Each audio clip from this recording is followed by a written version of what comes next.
Mr. Pat Perez, we have Brooks Koepka, and we have Patrick Reed with us today. First question is for you, Pat. We talked the other day about the vibe and the environment out here and how special it is and different it is. Can you share a little bit with them about your experience here so far? Yeah, I've been here a day and a half. It's been incredible. Way different from the PGA Tour vibe, where everybody is on their own and everybody kind of keeps their own camp. It's been amazing. Seeing guys I've seen for a long time. I've been on tour a long time, but be able to hang out like the three of us hung out the other night and had some drinks and some laughs, and we've never done that before, so that was kind of cool. It's just a whole different vibe. It's amazing though. Everybody's happy to see each other. You got music on the range. It's just a way different deal. I couldn't be more excited to be part of it. Well, thanks. Brooks, next question's for you. You are a team captain this time, and I imagine your brother is going to be playing on your team, would be my guess. Can you talk a little bit about your strategy as a captain and how you're going to be coaching your brother? Yeah, it's really cool. It's cool for me, cool for my family, cool for my brother. I mean, you get to be able to play. We've played some of the same events over the last couple of years together, and it's always been special for me. But to come out here and do a fresh start, it'll be exciting and it'll be fun, and I think we'll be ready to go. Awesome. Patrick, you are a Ryder Cup star, famously referred to as Captain America. You obviously thrive in team environments. So how excited are you to be playing on a team all season, and do you think that's going to give you a little extra motivation out there? Well, I'm really excited. Anytime I can bring that team aspect and go out and play for something other than just myself. I'm out there playing not only for family and everybody like that, but I'm also playing for my teammates. And for some reason, that just gives me a little bit of an edge, a little bit of more of a drive to go out and play even harder. And so having 14 opportunities to do that throughout a year is unbelievable. I can't wait. And honestly, for me, it's going to be a lot of fun. Great. We'll open it up to you guys. Go ahead. Yeah, this one's for Brooks mostly. Throughout this whole process, sorry, can you just say your name? Dan Rappaport, Golf Digest. You were vocal in your support for the PGA Tour in the past. What changed? Just my opinion, man. My opinion changed. That was it. You guys will never believe me, but we didn't have the conversation until everything was done at the U.S. Open, and figured it out, and just said I was going to go one way or another. Here I am.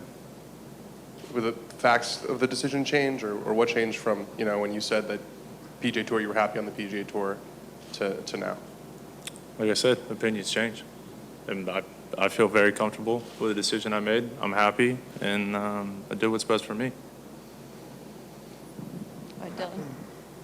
Dylan DeChair, Golf Magazine. I was wondering if all three of you could run through the factors that went into your decision and what the most powerful were, whether it's the schedule, the money, the format, or other guys going beforehand, maybe conversations you had. Like, what were the most influential factors in arriving here? I think definitely speaking to guys that played definitely helped. But for me, look, what I've had to go through the last 2 years on my knees, the pain, the rehab, all this stuff, you realize, I need a little bit more time off. I'll be the first one to say it. It's not been an easy last couple of years. And I think having a little more breaks, a little more time at home to make sure I'm 100% before I go play an event, I don't feel like I'm forced to play right away. And that was a big thing for me. And talking to guys, everybody that came back that I spoke to, DJ, my brother, Phil, everybody was I had nothing but great things to say. So, take it from their word and the schedule, and there's a lot of things that went into my decision. I'm sure these guys the same thing. Yeah, for me, it was there's a ton of things that I was looking at. It's not only just schedule-wise, but being a guy who's played 30 to 35 events my entire career, and basically living through FaceTime, watching my kids grow up. I wanted to spend more time with my children. I wanted to be a dad, and to have an opportunity where I can play with some of the top players in the world, and on top of it have an event that I feel like for me is more suitable to see who the best player is that week, because everyone starts at the exact same time. There is no such thing as a draw anymore. Now you're on the golf course at the exact same time. Whatever the weather is that day, that's what you're playing. And, you know, I just feel like it's more of a family environment out here. I mean, just these past couple of days being around these guys has been unbelievable. I mean, getting calls from DJ and some of these guys telling me how amazing London was. It was something I felt like I wanted to be a part of. And now being able to hang out with my little ones who are 8 and 4 already, I mean, you know, now I get to spend a lot more time with them. And for me, that's huge. And that's really everything for me right now. For me, it's real simple. I'm 46. I played 515 events. I've been on the road since 1998. Okay? I mean, I've been on the road longer than Matt Wolf has been alive. I have almost 4-year-old. I missed my son's birth last year. August 18, I get a call, my wife's going to labor. I'm in Jersey. I'm getting ready to start the FedEx playoffs. You know, I'm 116 on the list. I can't leave. I can't miss it. I can't get back. I can't get there and back without spending 150 grand in private flight. I'm not doing that. So I had to suck on it, and, you know, I had to miss my son's birth. And, you know, fortunately I made the cut and I moved up my status by playing all right, but it still sucked. You know, I have to tell him one day why I wasn't there. And, you know, once again, I'm a 30 to 33 week guy. Every year I've done it, and now I don't have to. And I get to be with them, I get to be with my family. At my age, this is an absolute golden opportunity for me. I get to play, you know, DJ's my captain. I get to play 7 this year, you know, and then whatever else in the future. It's a no-brainer for a guy my age. It's been on the road. I just had 3 weeks off. I feel great. I couldn't be more excited about this, and that's the bottom line. You know, the bottom line is I'm tired of being on the road every day, and I don't have to do it now. And that's this group, this opportunity has been it's like winning the lottery for me. It's incredible. I couldn't be more excited. So.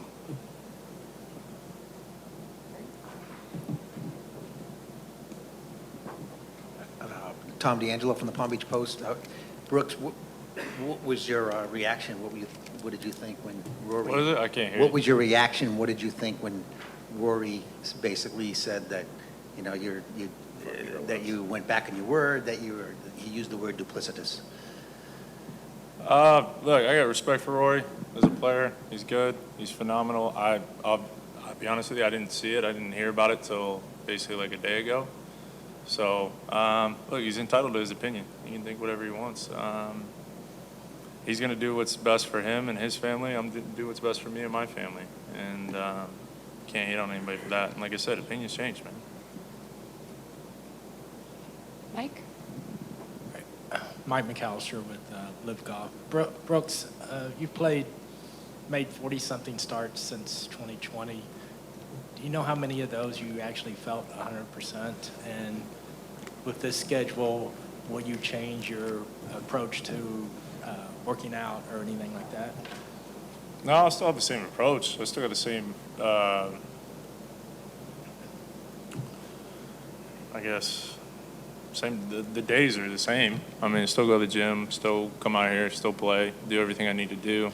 I was actually saying to these guys a couple minutes ago, like yesterday I got done and I must have been out here for 3 hours and I felt like I didn't know what to do with the rest of my day, because usually when you're playing a practice round, it's 4 hours for 9 holes. Fighting for a spot in the range, fighting for a spot in the putting green, it's quite tough. And out here we cruised around, I was done 3 hours and I was like, man, I got the rest of the day. So on my schedule, I mean, I'm going to play every event I can out here. That's the goal. It's just, like I said, my body broke down a little bit, and correcting that and making sure it doesn't do it again. Would you consider yourself 100% right now? I mean, never 100%. Yeah. I mean, we got a surgically repaired knee. I mean, how can you be 100%? Yeah. Bob? Go ahead. Could go. Bob Herrick from SI.com. Just quickly for each of you, are you still PGA Tour members or have you resigned? And specifically for Patrick and Brooks, Are you at all concerned about your access to the majors going forward? I mean, obviously, Brooks, in your case, you know, PGA for life and the U.S. Open for quite a while, but the other majors, that's going to come due, and there's the whole issue of world ranking points. Thank you.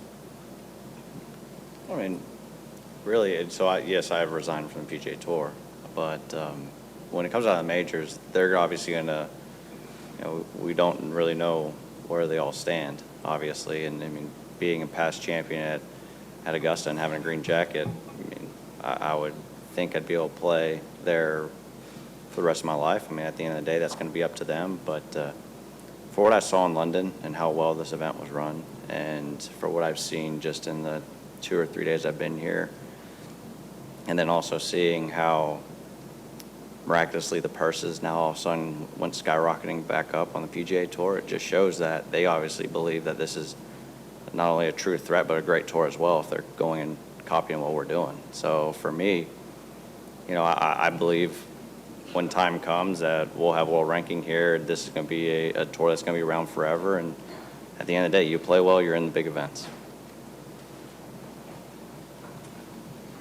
I haven't resigned, no. I'm still a member. And what was the other part? The majors? Are you concerned about your access to, obviously, you've got a great record in the majors.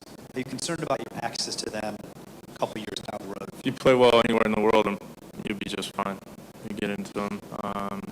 Look, I made a decision. I'm happy with it, and whatever comes of it, I'll live with it. Believe it or not, at 170 in the world, I'm not worried about the majors. I'm not worried about anything, really. I have not resigned from the tour. I'm not going to. I don't think I did anything wrong. You know, plus I want the money that I burned from this year. I played 20 events, so I'm still entitled to my FedEx money, my, you know, whatever this other money that we're talking about, and my cuts plan, which is, you know, I'm not resigning from anything. So, you know, for me, if I was to do this for 4 years and I want to go back to the Champ Tour at 50, I don't see why I wouldn't be able to. I'm not affecting the Champ Tour in the least. If I took 4 years off and I still made the money that I'd made, I'm still eligible and exempt for the Champ Tour. So if that was the thing that came up, why would they stop me from playing? I'm not affecting one Champion Tour player. If anything, the guys that are behind me that could pass me on the money list would help, you know, that number go up. So I'm actually keeping the number down, seeing as I moved in the top 50 money list now because the tour pulled a bunch of guys from the career money list. So I'm moving to the top 50, so I guess I have that status left for now. But nonetheless, I'm not resigning. You know, if something went south for me, and this was, you know, a deal, I don't know why I wouldn't be able to play Champ Tour even at 55. I want to go play the majors, whatever. I was still exempt. I don't know why I wouldn't be able to. And I think that's what, you know, I think that's what Greg Norman has pushed. Is, you know, you want to be able to play anywhere you want, and you should be able to play anywhere you want. We should be able to do whatever we want. We are independent contractors. You know, the tours try to strong-arm us all year and come with bans, suspensions, and all that, and I mean, how'd that work? You know, look how many guys are here. That didn't work at all. So the tough threats and all that kind of stuff, and, you know, how many major winners do you have here compared to John Deere? It's not even close, right? So the tour wants to keep talking about strength of field and all that kind of stuff. Strength of field's here. So whether everybody wants to talk about it or not, that's what it is. Facts are facts. If you're going off major winners and that kind of stuff, that's how I see it. But no, I'm not resigning. You know, if, you know, my hope in the end is that this all can come together. I think that's what Greg Norman LIV Group wanted that in the first place. The tour didn't want to go that route. You know, I think in the end, they may have to. So I think it would be nice, you know, Greg Norman tried this way back in the day. And all of a sudden now I just saw the thing coming on Golf Channel where all these tours are coming together. Well, that's what everybody wanted anyway. So I don't understand what took so long to get all this. Maybe the threat of this great tour, but that seems to be the common theme here. I think Alex. It's been reported by people that there's your signing bonuses versus the draw, meaning what you win comes out of your signing bonus or vice versa. That's supposedly in you guys' contracts. Could you confirm if that's actually true or not? That's not the case. No. Just to confirm, you're saying, Brooks, you're saying it's not the case? No. I don't know. It's Okay. irrelevant. And the rest of you guys? Okay. The only reason I'm asking is because both Keith Pelly, Jay Monahan, and you could name other people that keep saying that we're misreporting stuff all the time. And the reason is because every time we ask the question, we can't get answers, or people don't want to talk about the specific issues. That's why I would ask. Yeah, I mean, I heard that rumor on Monday morning at the U.S. Open. I also heard I was in London on Saturday or Sunday before, so, I mean, that was on Monday. Just saying, you can't believe everything you hear. Right. Well, that's why we actually ask, hopefully. The other question is what could the tour have done, if anything, to stop you guys from making the leap to this tour? Listen to the players for once. I think Could that's have at least the biggest- taken the call, I think, from the LIV group. I think at least take a meeting, see what it's all about. Monahan just shut it out from the start. Didn't want to listen, didn't want to take a meeting, didn't want to listen to anybody that maybe would have been interested. Maybe, it would have been a little different, I think. I think that's in the end. But, and it didn't listen to the players. Somehow, the tour they keep talking about, oh yeah, we work for you, we work for the players, we work for the players. It's the opposite. It seems like we work for them. We don't have a say in anything. I think New York Times down there. Yeah. Hi, Jerry Longman with the New York Times for Pat and Brooks. So there's been a lot of complaint from politicians, some club members who've resigned, the 9/11 survivors, about Saudi involvement in golf and whether the golfers should be participating in this. Do you have any concerns about that, you're being supported by a country with a really bad human rights record? No, Could you explain, please? I don't have any Playing concerns. golf. I'm playing golf. Yeah. This group has provided me an opportunity to play golf and have a different schedule, and that's my only concern. So, yeah, I mean, I understand the topics you're trying to bring up, and they're horrible events, but I'm here to play golf. That's my deal. I've got an opportunity to play golf, and that's it, so. Pretty much spot on what Pat said. Same thing. I mean, we're here to play golf. We're excited about it. We're going to go out there, go put on the best show we can put on. And, hopefully, one of us is up here on Saturday with a win. Dan. Brooks, Brooks over here.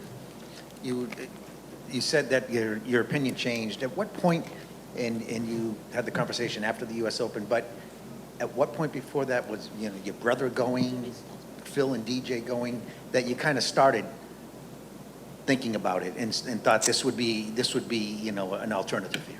Yeah, I think, was it 2018 or 2019 when this whole thing was brought up? So it's been going on, it might have been 2019. So the conversation's been going on for a while. I mean, what's that, 3 years? Well, I mean, it's been around a lot longer than you guys have figured it out, or when you guys first heard about it, there was a bunch of stuff going on. So, and then all of a sudden, this became real. This is a whole different thing when it became real. And like I said, my opinion changed. I'm allowed to have my opinion change. Back there. Joe Becker, KETU TV. I was curious what you guys think of the golf course. Have you been on it? Have you played at all? And what do you think? Golf course is pure. I've never played it. I've heard about it, and yesterday and today. Yesterday I played the back. Today I played the front, and it's in immaculate shape. Greens are nice and fast as well, and that always helps my short game. I love fast greens, and really, for me, it gives you so many different opportunities. There's so many different shots you have to hit, and you have to be creative around this place. And I really can't wait for the event to really start, especially with playing on that team side. Come on that last day, you have a chance to win, but at the same time, you're trying to win for your team as well. And I just see this place having fireworks towards the end. Great, thank you. Yeah, Dan Rappaport again with Golf Digest. For Patrick, you said listen to the players for once as for what the PGA Tour could have done. What were some of the things that you felt like you weren't listened to on? Basically everything that this tour has done so far. I mean, we have a smaller schedule. We actually have an off season where not only can we, get healthy, work on our bodies, but we're basically allowing ourselves throughout the year to, try to peak at the right times is when you're playing, rather than feeling like you have to play every single week. And on top of it, just the quality of life for us as players now, having less events, being able to spend more time at home with the family.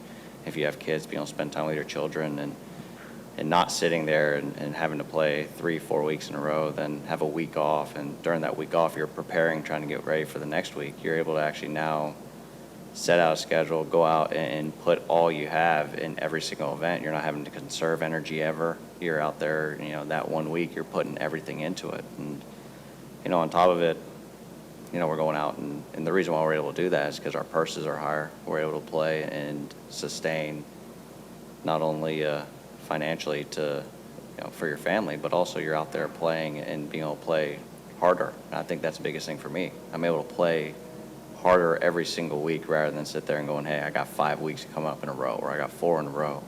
And then you're leading into a major or World Golf Championship. Now you can treat every single event like a major World Golf Championship, and you'll be physically fine throughout the year. Did you feel like you had to do that because of just the way the FedEx Cup was set up? Oh, for sure. Yes. I mean, if you took off any period of time because you needed it for your body, you're behind now. Everyone's going to pass you in FedEx, so it was forcing you to have to play. And that's not doing anything for you mentally or physically. I mean, that's wearing you down, and you do that every single year. And no wonder why guys are injured, in their 30s, and why guys are, mentally tired, and you just see the grind on them because they're having to grind every single week. Is that, you feel the same, Brooks? Like you felt No, I the was need just to play? agreeing, like the burnout part of it, yeah. I feel like you had to play more often just to kind of stay afloat? I mean, look, came back to play 3 weeks after surgery on a knee, where they were like, you're not going to play for 6 months, just because I felt like I was going to miss the whole season next season. It wasn't going to be, it's just bad time. It was just bad timing. Where now, I mean, got 7 more events to play? I mean, you're not doing a month on the road anymore. Life does go on, even though when we're not playing golf. So being away from home for a month, I don't have any kids that I know about, so being home is not really a thing for me. But life does go on, and like there's some things we miss with at home, being friends, family, a lot of birthdays. It'd just be nice to be home a little bit more. I think that's a big thing that every one of these 48 players will say the same thing. We have AP over there. Hi, Annie Peterson from Associated Press. Brooks and Pat, I understood, I heard your answer on that we're golfers and that's your concern this week. But the mayor of North Plains here, along with mayors of 10 other of the surrounding communities, came forward and said that this tournament does not align with their values. And I'm wondering how what is your message to those people who are concerned about the connection to Saudi Arabia and the human rights issues? Yeah, they're allowed to have their opinions. We've heard it. I think everybody has been brought up. But look, like we said, our only job is to go play golf, and that's all we're trying to do. We're trying to grow the game, do all this other stuff, and we're trying the best we can. I don't know, is that to you or PB? Guys, back here, Yeah. Lindsay Schnell, USA Today. Brooks, to your point about, we're trying to grow the game, are you concerned that you might be alienating fans, given that you're associating with a country that does have a horrific track record on human rights? Considering that the fact that there's more golf on TV, I mean, yeah, that's going to grow the game, right? More people watching. I mean, sorry. We haven't asked them. We don't know. You ask them. Yeah. We haven't asked them. Yeah. Go ask them. But the more golf's on TV, the more golf's in front of you. I mean, right? It's technically putting it in front of people, putting golf in front of people if it's on. And what? half the time people are on their phones, looking at Twitter, Instagram, TikTok, whatever it is, and they'll catch clips from out here, clips from wherever. It doesn't matter. Bob? This is for Patrick. I just wonder if the Ryder Cup, President's Cup dynamic of all this gave you any pause at all, because obviously those things are in doubt. Certainly the President's Cup is, given that's already been said. I just, given that your interest and success in those events especially. Yeah, of course I thought about it. I mean, who wouldn't? But at the end of the day, I felt like when my family and I, we sat down and we just weighed all of our options, we felt like joining LIV Golf, especially with talking to some of the guys that played in London, that this was definitely the right decision. Yeah, right decision for us, mainly mentally, physically, and just kind of the quality of life, being able to spend more time with the kids, because that's been the hardest thing. I mean, when I first was on the PGA Tour, Justine was on the bag my first 2 years, through the Mondays, and then also the first full season. And then after that, once we had Windsor Wells, our first, she was traveling at 10 days old. We rented houses every single week, and I was able to watch her grow up, even while playing the huge schedule I always play, because I love to compete. And once they started school, I wasn't able to, they weren't able to travel as much. So now I'm going to empty hotel room or empty house, and it's just, it wears on you. It wears you on as an athlete, it wears on you as a person, as a father, and this is, for me, I feel like this is the best decision ever. I mean, especially, what I've experienced just this first week, but also with what I've seen, that now I can do everything that I want to do, not only compete at the highest level, but also prepare and get ready for every single event, and be able to be home, and even though I'll be grinding at home, getting ready, I'll be able to spend time with the kids. I mean, while they're in school, I'll be doing all my practice, and then afterwards I can be a dad, pick them up from school, and go pool, play tennis, hang out, and just do the things I really want to do with my kids. Great. One more. Knowing Adam Woodard Golf Week, knowing the level of questions you guys were going to be asked this week after seeing everything that happened over in the London event, I'm curious, how much media training have you guys been given in order to answer some of those questions about whether it's the human rights abuses or the things going on with the PGA Tour and DP World Tour as well? Zero. Yeah. I mean, unless you want to do it yourself, yeah. No, I'm just asking. I know. I just gave you an answer, man. Sweet. Yeah. Thanks, Chief. I just wanted to address Alex's question earlier when you were asking about the prize purses, and if they are in addition to the contracts.